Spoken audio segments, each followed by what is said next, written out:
Tustin, California. Bell Gardens, California.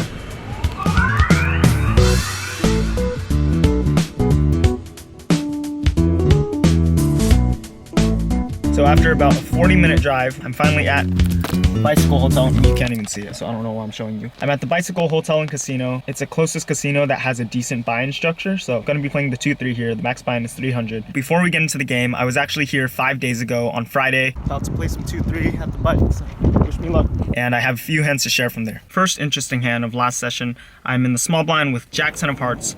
There are 2 limps, and I raise it up to 15. And the under the gun and the under the gun plus 1 player call. So 3 ways to a flop, which comes king, 8, king, 2 spades, 1 club. I'm kind of on the fence as to whether I should be c-betting in these spots. I am out of position, and although I should have many kings in my range, there are 2 kings on the board, so it's less likely that I have a king. Anyways, I decide to fire out a bet of 25. The under the gun player insta calls, and the under the gun plus 1 player folds, so we're heads up to a turn, which comes the ace of hearts. Pretty great card for my range, although he could have been calling me with ace high, thinking that I don't have anything. So anyways, I assemble a bet of 40, and before I can even put it out, he folds. So took it down to jack high. There was another hand where I had ace jack of diamonds, someone opened to 10 and got 4 callers. Then on a flop of ace 8 7, the small blind shoves to about 78 in a pot of 50 or so. It folds to me. The only player left to act behind me is the button, so I make the call. Button folds, turn brings a 3, and the river brings an ace. I start to show my hand, and the small blind says I have a straight and shows 6-4 of clubs. Kind of unfortunate, but that's the way poker goes sometimes. So lost a good 90 bucks in that hand. There was one other important hand that I played, but I'm gonna save that for after this session. Anyways, all of those hands are from Friday. We still have a whole session ahead of us, so let's jump in.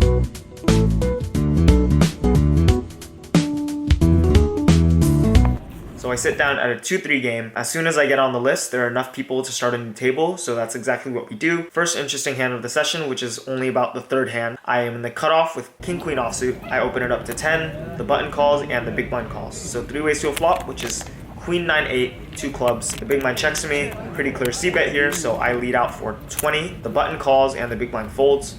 The turn brings a 7 of hearts, so now there are 2 flush draws on the board. Gonna continue leading out here. I bet 35, and the button raises me to 100. It's a very small raise, and it's kind of an awkward situation because if I decide to call here, the pot will be about 300, give or take, and we will both have only about 150-ish behind because we both started the hand with about 300. I am out of position as well, which doesn't help at all. So given the stack sizes, it seems like I'm gonna be committed to this pot a lot of the time. If the river comes some low offsuit card, I'm probably gonna have to call it off, and if it comes a club or a heart, or it brings a card that completes a lot of the straight draws he could have, I'm gonna be in a really tough spot. I guess I can make a case for shoving here and just trying to get the money in, but the problem is I'm most likely only getting action from better hands, and those better hands usually have me dominated. He could have made straights like jack 10, set of 8s. He could possibly have something like 7-6, 8-7, queen jack, though I am blocking that, 10-9, and then various club draws / heart draws that call the flop. So I think there's a decent amount of hands I'm ahead of. I don't want to put myself in a tough spot on the river and have to play a guessing game. So I don't know if shoving here would have been the best option, but anyways, I decided to call. I think folding here would be a little bit too weak. The river brings a 7 of clubs, so it completes the club draw.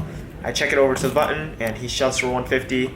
And I decided to let it go after a while of thinking. So yeah, was put in a tough spot on the river once that draw was completed. I guess you could argue he would have raised a lot of his club draws on the flop. Maybe ace 9 of clubs, that's definitely possible. So if that's the case, it's less likely that the river card completed his flush. Still confused about this hand, even thinking about it many days later. Can't really determine what his most likely holdings are. Ace 8 of hearts is definitely a possibility. That's a hand that he might not raise on the flop, but then picked up equity on the turn and decided to put in a raise there. So that seems like a likely hand. I guess a slow played jack 10, but I think jack 10 might check back on the river, given that it pairs the board and completes a flush draw. Although it's not too likely that I had just a club draw, I would probably have to have a club draw plus a straight draw or pair and a club draw to justify calling the turn. I'm going to do this thing where I give hands a gold star, and if it has a gold star, it's something I'm confused about and I would like advice on or your perspective on it. So if you have any opinions on this hand, if there's any important thing I missed, then please let me know in the comments so I can try to get better. In this next interesting hand, I'm in the cutoff with queen 10 of clubs. There is a limp, the hijack raises to 15, and I make the call. Called a race with a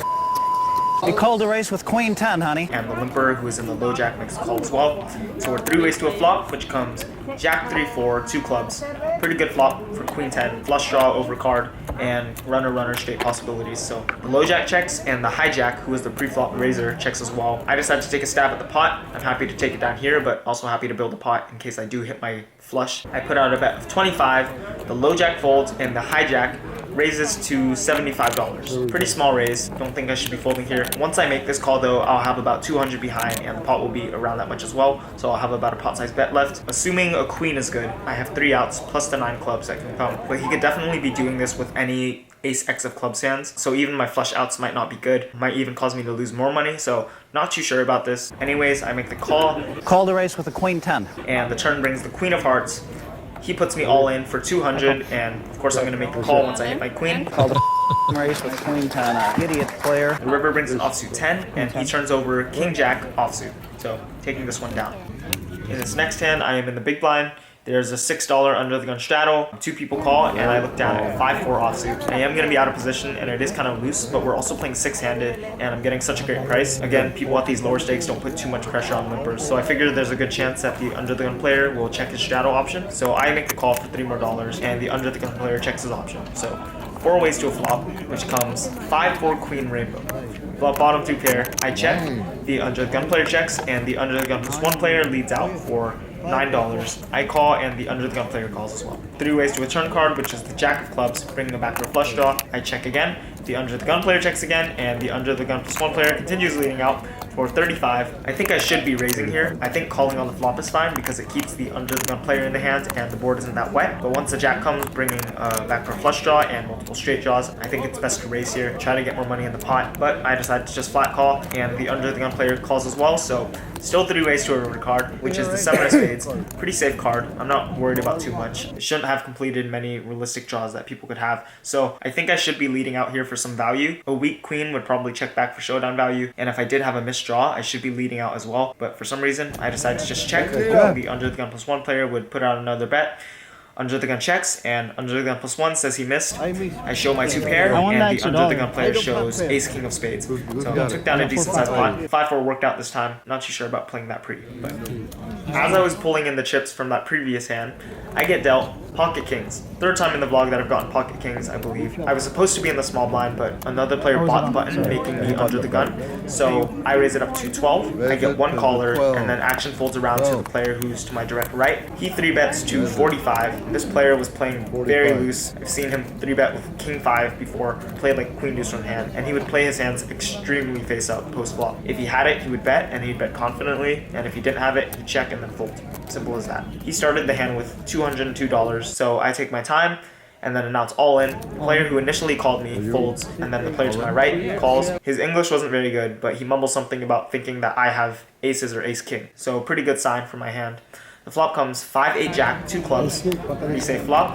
The turn brings a deuce of clubs, and as Norman Chad always says, since the dawn of time, a deuce on the turn does not change anything, anywhere, anytime, anyhow. And as soon as the dealer puts the deuce of clubs on the turn, the other player shows ace king of clubs for the nut flush. So we're drawing dead. The river's irrelevant for diamonds, so pretty disgusting cooler there. Lost about $200 with pocket kings. Not the way I'd expect to lose against ace king, so pretty brutal. In this next hand, I'm in the hijack with ace queen offsuit. There are 2 limps. I raise it up to 15 and get 3 callers. 4 ways to a flop, which comes jack ace queen rainbow. Action checks to me. I bet 45 and get 1 caller, who is an under the gun +2. The turn is the jack of spades.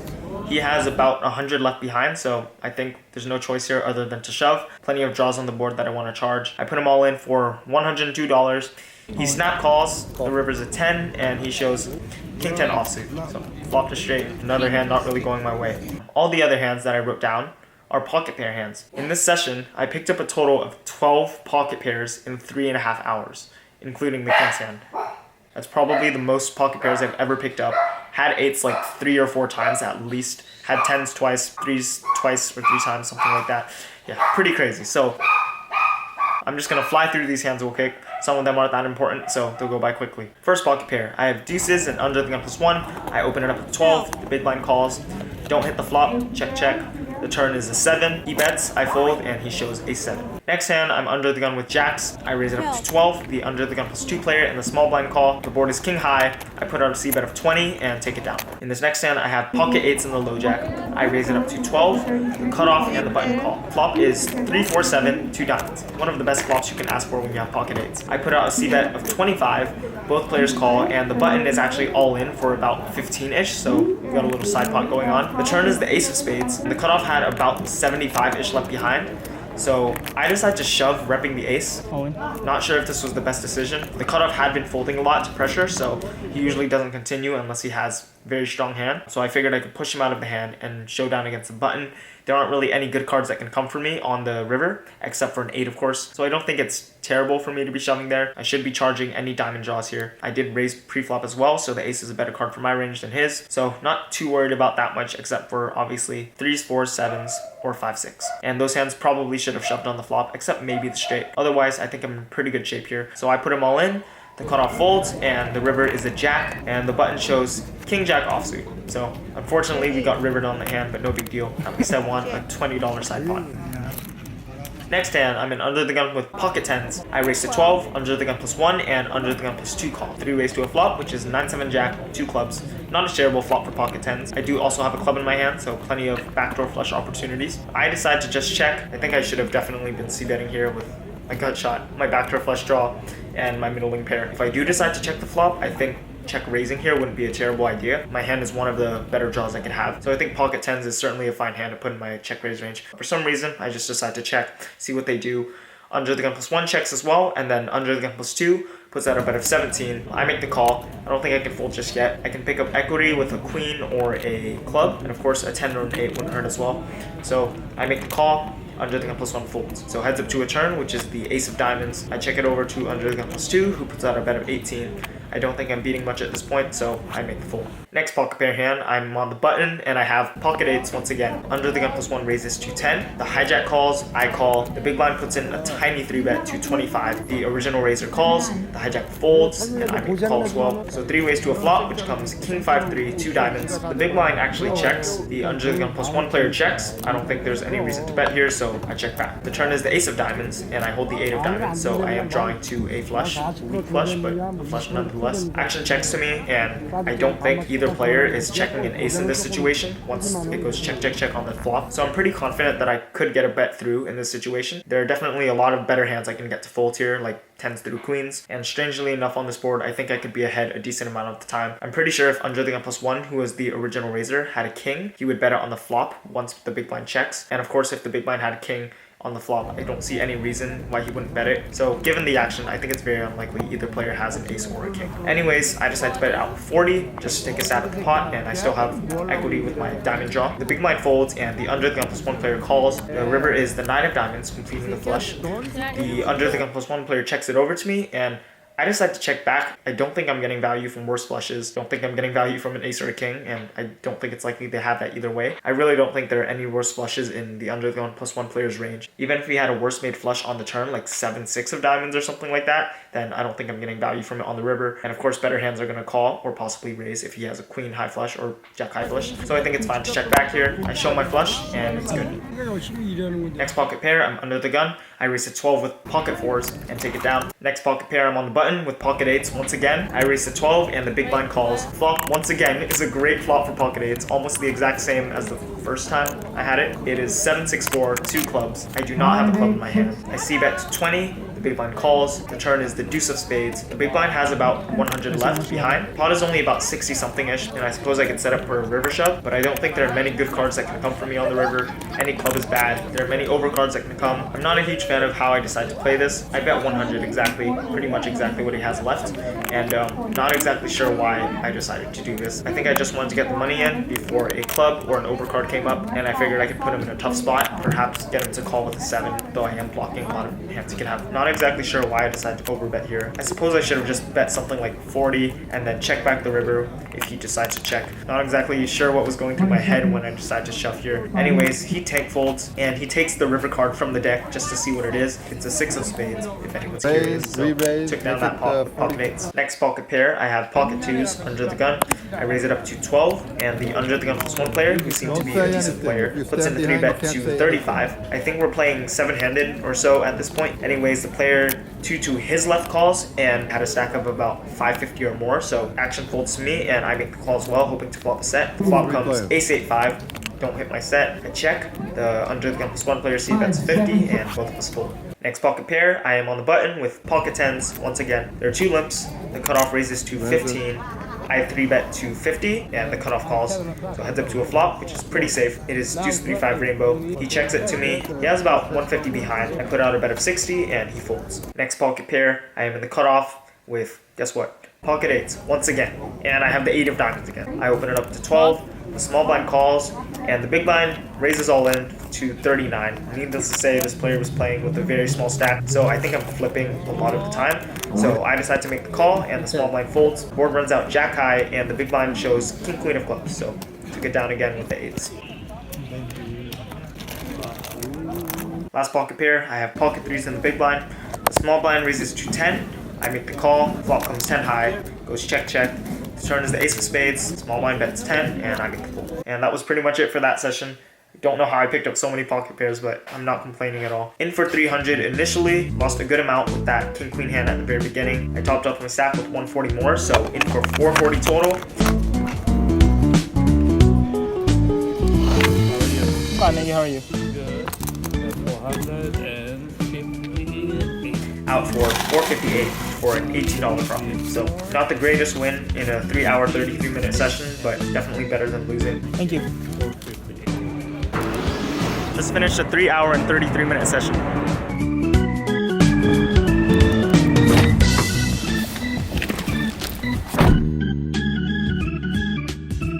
I mentioned at the beginning how there was a hand from the previous session that I want to save for the end of the vlog, and this is it. Not too proud of this hand. This hand begins with under the gun +1 raising to 10.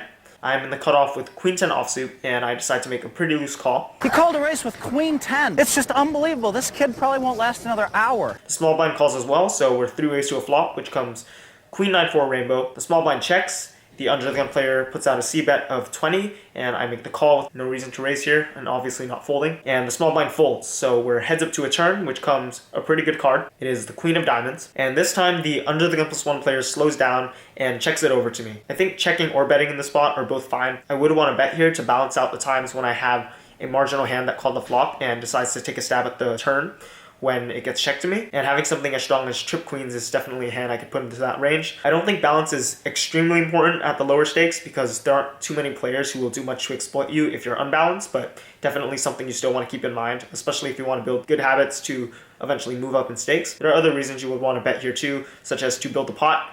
But I actually decide to check. I want to give this player a chance to bluff the river, and if she has a weaker hand, I don't want to push it out when I have something as strong as queen 10. So I decide to check back, and the river brings the jack of hearts.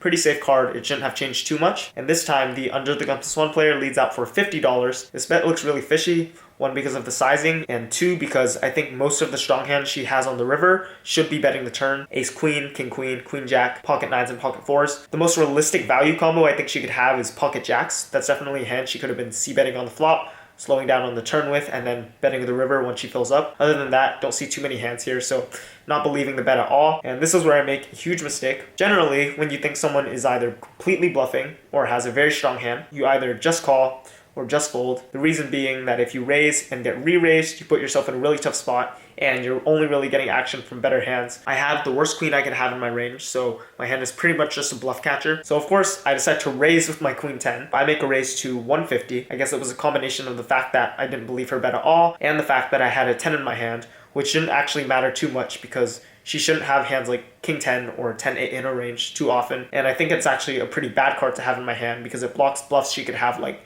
pocket 10s, and if she does have those hands, she's blocking hands that I could have, such as king 10 and 10-8, so she might decide that that's a good hand to bluff with. So I think having a 10 in my hand is actually pretty bad, but in the moment I thought it was a good card, so she starts thinking for a while, then goes through the action out loud, sounding really confused, and then says, okay, I'm all in. So of course I do get re-raised. She shoves for $328 total, I believe. It was $178 more to me. I tank for a very good amount of time. I asked her at one point if she'll show the hand if I fold, and she says something along the lines of, yeah, I guess it won't matter at that point. You can take that for whatever it's worth. Thought I'd just throw that piece of information in there. When someone acts weak and sounds confused and then jams on you, how often is this a bluff? Daniel with a little Hollywood here. This game is played on so many levels. All in. And look at this act. Look at the act. If your opponent looks really, really upset and then jams, and then jams, they're very strong. Look, he's like shaking his head. I'm all in, I guess. A picture can tell 1,000 words. You just and said there it. you go. 755,000. The answer is not too often. I didn't have too much of a read on this player. She sat down at the table fairly late during my session. She didn't seem like a standard player, but she also didn't seem like the typical recreational player that you would see at these lower stakes. So I figured she's more capable of bluffing the river, but a bluff like this is just not something you see at these stakes very often. So I was in a very tough spot. I knew that either way, if I made the wrong decision, either by calling or folding, it would look so bad. So the whole time I was tanking, I wish I had just called. Eventually, I just decided there are too few value hands she could have here. It's just so weird for someone to be doing something like this with ace queen or king queen, and I didn't think she had those in her range anyways once she checked the turn. So it looks like pocket jacks, pocket queens, or a complete bluff. I eventually throw in a chip to call. She called a race with a queen and a 10. How do these players even last this long? It's just so sick. They have no concept of poker. And once the dealer confirms, the under the compass one player says, oh no, that's not good, and turns over ace king. So in this very particular, very rare situation, raising actually ended up getting me more value, although I do not think I played this hand well at all. Probably one of the worst hands I've played, and there are a lot of those, but happy to learn my lesson the easy way by winning a hand and getting to look at it afterwards, rather than losing a big pot and having to figure out what I did wrong. Idiot players call races with queen 10. They don't even know how to spell poker. I mean, like, this kid has all the chips. Thought I'd save that hand for last, because it was the biggest hand out of those two sessions and because it was so bizarre. So for this session, I played for a total of 2 hours and 28 minutes, in for 300 total, cashed out for $849 for a $549 profit, largely due to that previous hand. And this is the biggest win I've had in one session so far. Just finished an epic session. Ugh. Before I end this vlog, just wanted to give a quick thank you to all of you who have left comments, whether they were praising the vlog or giving hand advice or even criticizing my play. All of it was very much appreciated. Also, big thank you to those of you who looked in the description, found my social media, and contacted me. Very nice to hear from all of you. I apologize for uploading this so much later than I should have. These vlogs take quite a bit of time to edit, and I just recently started school again, so pretty busy, but I will try to focus more time on editing these as time goes on. I see this channel going somewhere, and it seems to be going there pretty fast. So with that, feel free to leave a comment saying something along the lines of, I'm one of the first X subscribers, X being the number of subscribers I currently have, so that eventually, if and when this channel becomes much bigger, you'll have a comment from however many days ago at that point that will prove that you were one of the first viewers of these vlogs. That's pretty much it. I will see you all in the next poker vlog.